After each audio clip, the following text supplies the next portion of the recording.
Hello and welcome to your next Equity Topics in Education video.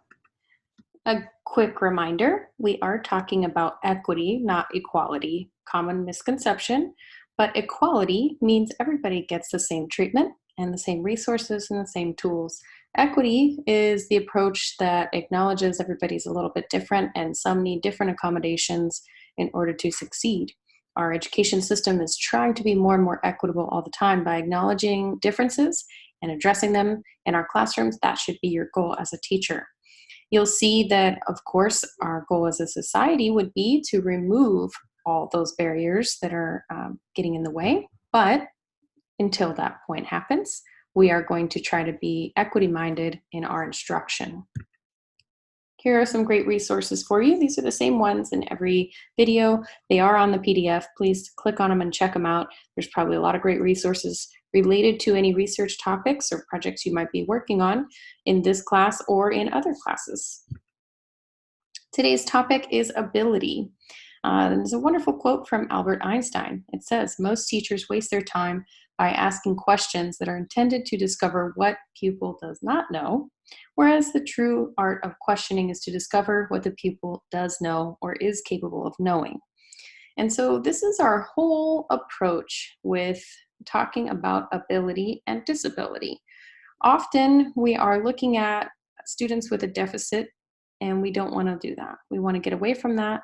Instead of thinking about what they cannot do and identifying their shortcomings on our assessments, we want to consider what can they do? What are they good at? What are they able to grow in learning more and excel at? And how can we use those things to address some of those areas that are a little behind, or maybe there are gaps to fill, but we are still going to look for the positive. And we are also not going to assume that because someone has a disability that they cannot meet grade level standards or that they cannot do rigorous work. What it means instead is that we find a new way to teach it. Okay, so you'll often hear the title special education applied to students with disabilities. And so it's important to remember that special education is exactly that. It just means that they need to learn in a special way. It doesn't mean that there's something wrong with them or they are worse off than anybody else. There's a range of different kinds of disabilities you might see in public schools. Visual, hearing, learning disabilities are very common, more than you would think. Often we think of visual and hearing disabilities as the kind of services where students won't be in our classroom, but they really are. Doesn't mean that they will be completely blind or deaf, but they often will have some sort of impairment. And so you might have some small accommodations to make for students like that. Learning disabilities encompasses a lot of different things. And so we can dig into that more in class and in some of your readings and your research if you're interested in those things. They encompass everything from ADHD to cognitive delays and auditory disorders or all kinds of things, right? So there's a range of things that fit under that umbrella of learning disability. There's autism, and just to be clear with everybody, autism is considered on paper and definable as a learning disability, but many activists and people who are in the autism community do not consider autism a disability. They consider it a difference. And the same goes for deafness. Often people in the deaf and hard of hearing community do not consider deafness a disability. So you need to be careful in the language you choose and the way you approach someone who has those situations going on, and that you are not assuming negative or deficit thinking. There are physical disabilities, and often those students have what we will call a 504 plan. We'll get into that in a moment. There are emotional disabilities, and sometimes students might have an emotionally disturbed class if they're in a special ed class that is really catered towards those needs of trauma or other kinds of mental disabilities that cause a need for extra support in that manner. And then there are cognitive disabilities, which would manifest in a very academic way. And again, we want to keep high expectations and find new ways to teach them. You'll see on the very bottom it says speech or language. Sometimes that is under a disability, sometimes it is not. Sometimes it is part of special ed, sometimes it is not. But usually those services are still available to students if they need them. So, as we're talking about this, it is important that we consider theoretically what a disability is and how we look at it. Are we saying that this is something that stops you from learning? No, of course not. So, then the big question becomes, how are we measuring learning and how are we measuring growth and knowledge? So, oftentimes, when you are a teacher and you have students with special needs, you have to find a new way to teach, and you also might have a new way to measure those growth and skill sets that you are teaching in your class. So you need to be considering what kind of assessments are appropriate. That is important. And if you are a special ed instructor, meaning you are the resource teacher, you'll know all about that. You'll be trained on that in your credential and your master's, maybe, if you choose to do that. If you are a general ed teacher, you'll still have students with special needs in your class, and you'll need to collaborate with those experts on that topic. The next bullet point here says, teacher perceptions of student ability. And this is a study by Rosenthal and Jacobson, and it's an old study done in 1963, but it's still a really seminal piece of work, something that we consider a big turning point, and a lot of research was built off of that, kind of laid the groundwork for other things. And the reason it's so important is that basically these psychologists took a big group of students and they gave them an IQ test, but they called it something else. They called it some fancy Harvard exam of giftedness or something like that. And they told all of these elementary school teachers, hey, we gave your students this test, and the students that have been placed in your class are those identified as gifted. They're going to bloom academically any day now. They're just going to show you that they are at such a high level, you're not going to believe it. Now, the trick in this study is that was not true. They were actually just randomly selected students, the same as any other. The exciting thing is, at the end of the school year, all of the students in those classes with those teachers outperformed their peers. So, what was the difference? Teacher perception. If teachers perceive their students to be gifted and are able to perform higher, then often they teach at a higher level, they make accommodations, they modify their lessons, they approach it in a different way, and they communicate that high expectation on a regular basis. And so students tend to rise to that occasion. It becomes a positive self-fulfilling prophecy, and they have a different mindset about learning. So that's an important study to consider when we're talking about students with disabilities. What is our expectation? Do we expect them to perform at the same level as everyone else? We should, right? And sometimes they can't. That's okay. Sometimes people without disabilities can't. That's okay too. We're all on a process of learning, and it's a continuum. It's not really a make it or break it. What we want to think of learning as just a continuous process that is growing all the time.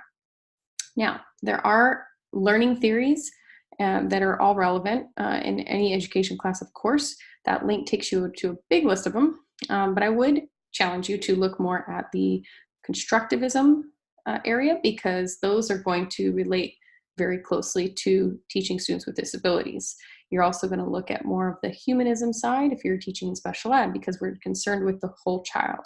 And that means that we're going to cater our instruction to unique needs. Some research, obviously, go look up some demographics of the schools near you. If you're working at a site doing field work, you're out there doing volunteer work, whatever you're doing, figure out how many of those students do qualify for special education services. Some people don't realize what encompasses special education. A lot of times, speech and listening and auditory conditions are things people don't realize are part of disabilities and part of special education. We talked about sight and blindness. We talked about physical disabilities. Those are all part of special education.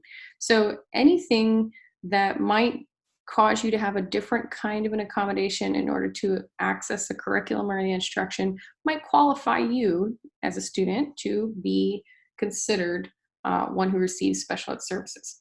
So there's a big range of things out there. Even giftedness is one of them. So be aware of labels and what that does to kids, because really, if we were to look at all these qualifications now, a lot of people who maybe went to school generations ago would have qualified for these things and just didn't get identified as needing them, right? And it doesn't mean that they can't achieve and are not going to do great things. In fact, we have wonderful achievement across our society of people with disabilities. So important as a teacher to look those things up and be aware, represent that in your class, and talk about it that way. A big theory to consider, and the research behind it as well, is growth mindset. We talked about this in another video, but I would encourage you, if you're doing anything related to disabilities or achievement levels, that you look into growth mindset. There are two links there. One of them is a link that gives you a nice video. The other one tells you all about this research that led to the concept of growth mindset, and it's really valuable. So now that we know all these things about ability and disabilities, what do we need to do? What's our application of this? Some things you need to know as a classroom teacher is that if there is a student who qualifies for special education, they probably have an IEP. You might have heard of that acronym. It stands for Individualized Education Program, and it is a plan for instruction.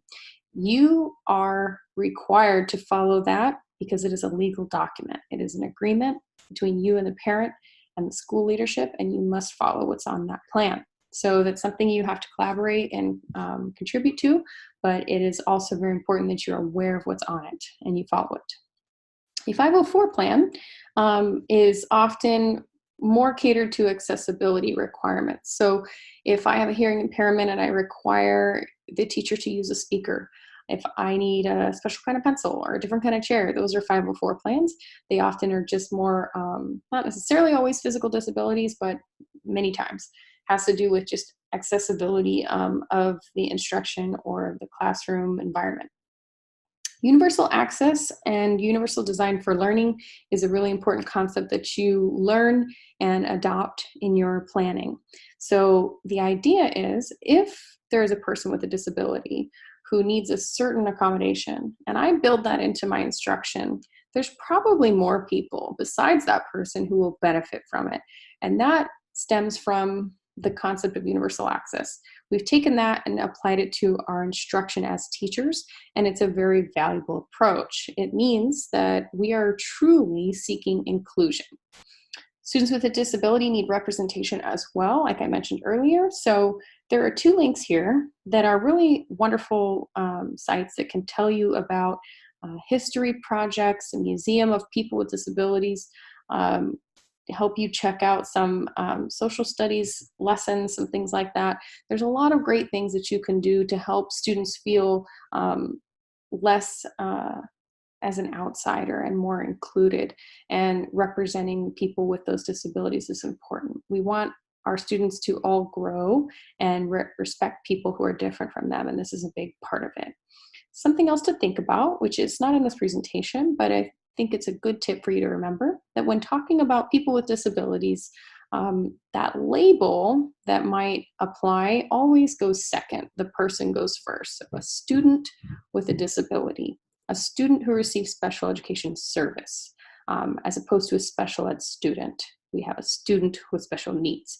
So put the student or the person first before the label. And when at all possible, don't use the label. All right. Thank you for joining me. Good luck. Keep up the good work.